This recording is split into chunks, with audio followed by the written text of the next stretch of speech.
Hi everyone, Ben here. Thanks again for tuning in for this week's wrap. Well, the RBA met this month. Obviously no surprises, the cash rate was kept on hold at 0.25%. Now there's plenty of conversation that's building momentum around a decrease in this cash rate, and that seems to be earmarked for Melbourne Cup. Now this also coincides with the USA presidential election. Now no doubt all of this could have certainly a big impact on how the global economy plays out and what impact that has for us down here in Australia.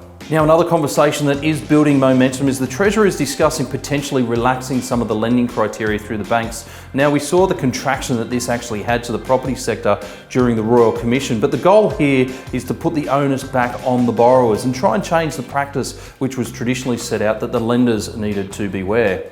Now, what this looks like for the borrowers is it would mean that you wouldn't need to provide as much information to the banks, which in turn should hopefully speed up the application process, giving you access to the funds a lot quicker.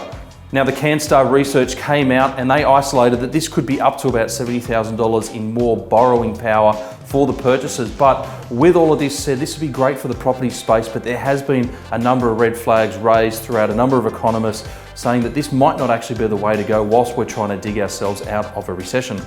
Now, the property news, blue chip property is still continuing to lead the charge, and there's no exceptions here. Danny Cobden this week sold 1 Campbell Lane in Balmain. Not only did it set a record for the suburb, it was sold inside of 10 days. Now, those owners were extremely happy with the outcome, having held the property for more than 90 years. It was such a smooth and effortless transition and a great result for everybody involved.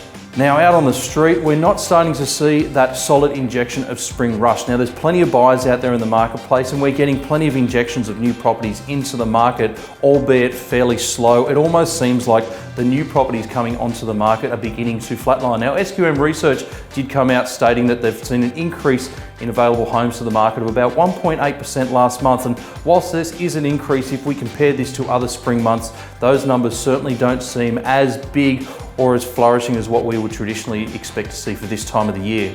Now, a couple of key homes to definitely make sure that you have earmarked to check out is 513 Lyons Road in Drummoyne. Chad Egan from our Drummoyne office has that awesome, incredible piece of land, and that pool certainly ready for summer. Make sure you get down and check that one out. Another incredible home which went live this week, which is stirring up a lot of activity, is the Salvation Army Hall over in Leichhardt. Again, this is the second time that this home will ever come onto the market, and we suspect that when this one trades hands, it'll be a long time before it comes available again. Make sure you check that one out.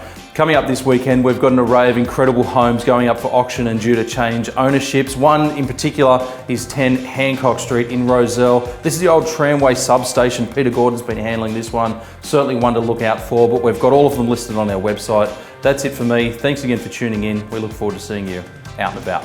Bye for now.